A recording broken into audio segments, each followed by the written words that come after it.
aturan kosinus. Apa itu aturan kosinus? Aturan kosinus itu adalah perhitungan panjang sisi dan besar sudut pada sebuah segitiga dengan menggunakan perbandingan kosinus. Nah, ini termasuk salah satu pengembangan daripada trigonometri itu sendiri. Ya, kita lihat, kita ambil segitiganya. Kita gambarkan dengan segitiga A, B, dan C. Nah, titik BC itu berhadapan dengan titik A, kita katakan panjang sisi A. Dan titik AC itu berhadapan dengan titik B, kita katakan panjang sisi B.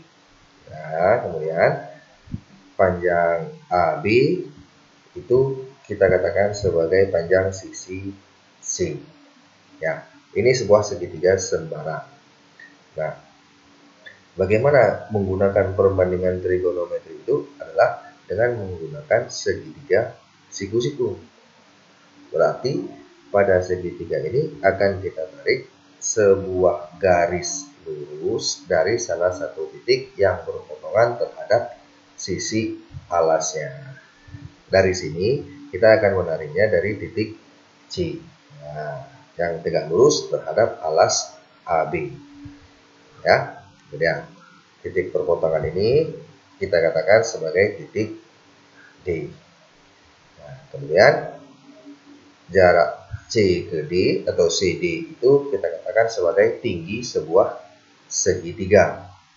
Nah, berarti jarak AB ini sudah terbagi menjadi jarak antara AD dan jarak BD. Di mana untuk BD itu kita katakan sebagai X dan AD itu kita katakan sebagai C kurang X. Ya. X. Nah, ini suatu sudut A. Sembarang A. Oke, akan kita tentukan bagaimana aturan kosinus itu sendiri. Ya. Oke. Kita lihat pada segitiga A, C, D. Ya. Cos A itu sama dengan AD per AC.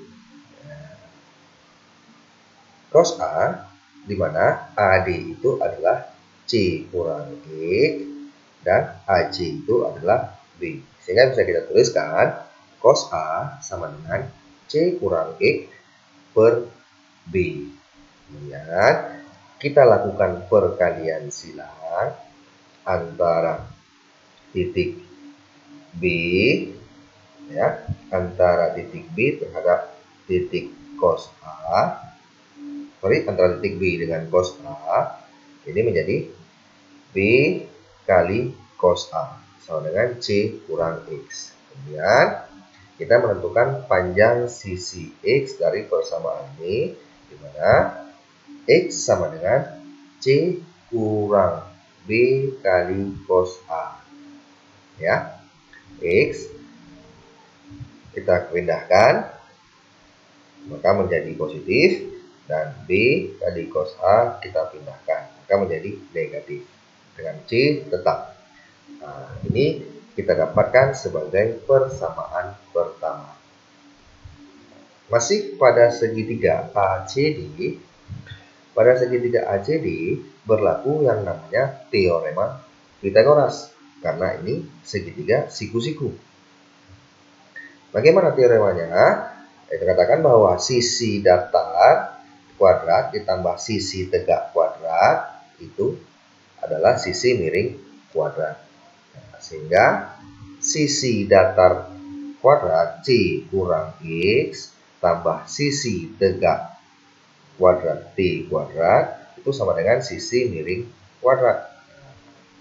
Dengan C kurang X pangkat 2, C kurang X kuadrat ini kalau kita jabarkan menjadi C kuadrat kurang 2CX tambah X kuadrat.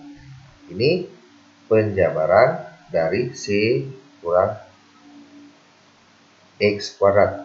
Ya, kalau kita buka C kurang X kuadrat itu berarti ini sama dengan C kurang X kali C kurang X sama dengan C kali C itu menjadi C kuadrat, C dikali dengan negatif X maka menjadi min CX, dan ini min X dikali C itu sama dengan min CX, dan min X kali min X ini menjadi positif X kuadrat, maka menjadi C kuadrat dikurang 2CX ditambah X kuadrat. Nah, ini ya, oke, untuk X kuadratnya.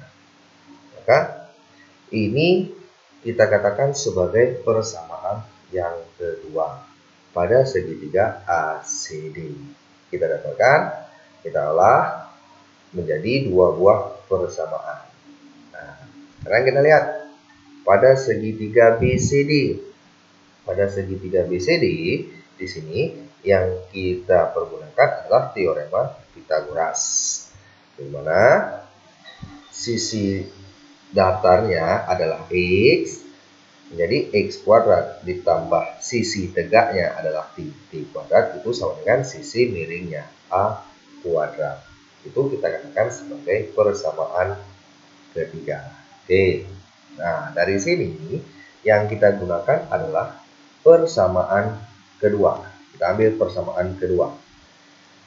C kuadrat kurang 2CX tambah X kuadrat tambah T kuadrat sama dengan B kuadrat. Ya, pada persamaan yang kedua. Oke. C kuadrat kurang 2CX tambah X kuadrat tambah T kuadrat sama dengan B kuadrat. Oke. Pada persamaan kedua ini kita olah informasi dari persamaan 1 dan persamaan 3. Pada persamaan 3 diketahui bahwa X kuadrat tambah D kuadrat itu sama dengan A kuadrat. Sehingga X kuadrat ditambah D kuadrat ini bisa kita rubah menjadi A kuadrat. Ya, kita buka. C kuadrat dikurang 2CX ya, tambah X kuadrat tambah D kuadrat itu menjadi A kuadrat. Kita gunakan informasi pada persamaan ketiga, sehingga sama dengan B kuadrat. Ya. Nah, dari sini karena informasinya adalah sudut A, dan C kuadrat ini sisinya 2CX tambah A kuadrat. X ini belum kita ketahui, ya kan? Maka X ini kita ganti pada persamaan yang pertama, di mana X adalah C kurang B kali cos A. Sehingga kalau kita tuliskan A kuadrat ini sama dengan A kuadrat, yang C kuadrat ini kita bawa ke kanan sehingga menjadi negatif C kuadrat, dan 2CX kita bawa ke kanan menjadi positif 2CX. Nah, sehingga A kuadrat sama dengan B kuadrat kurang C kuadrat tambah 2CX. X ini kita olah, kita rubah berdasarkan informasi persamaan yang pertama. Nah, ini dia. Bahwa X adalah C kurang B kali cos A. Oke, kemudian yang kita dapatkan A kuadrat itu sama dengan B kuadrat dikurang C kuadrat ditambah 2C dikali C menjadi 2C kuadrat, dan 2C dikali negatif B kali cos A hingga menjadi 2BC cos A. Nah, dari bentuk yang sudah kita dapatkan akan kita sederhanakan bahwa untuk variabel negatif C kuadrat dan tambah 2C kuadrat ini bisa kita sederhanakan menjadi A kuadrat sama dengan B kuadrat tambah C kuadrat. Ini ya, C kuadrat karena 2 dikurang 1 menjadi 1 C kuadrat kurang 2BC dikali cos A. Inilah yang dikatakan aturan kosinus pada kondisi tertentu, menentukan panjang salah satu sisinya. Nah, ini yang dikatakan aturan kosinus untuk menentukan panjang sisi A. Nah, Dengan cara yang sama, untuk sisi yang lain, itu didapat seandainya dia berada pada posisi sudut B, berarti panjang sisinya yang dicari, yang itu adalah sisi B. Sehingga aturan sinus yang lain atau aturan sinus yang kedua, untuk menentukan panjang sisi B itu adalah B kuadrat sama dengan A kuadrat tambah C kuadrat dikurang 2AC dikali cos B. Nah, ini berhubungan. Berarti B dengan sudut B. Nah, itu juga untuk sisi yang lainnya. Nah, jadi untuk sisi yang lainnya, jika posisinya dia berada di sudut C, maka panjang sisi C yang dicari. Jadi, di sini bahwa C kuadrat dia berhubungan dengan cos C, ya, dengan cara yang sama. Kalau kita ulang lagi, maka akan kita dapatkan C kuadrat itu sama dengan A kuadrat tambah B kuadrat kurang 2 kali A kali B kali cos C.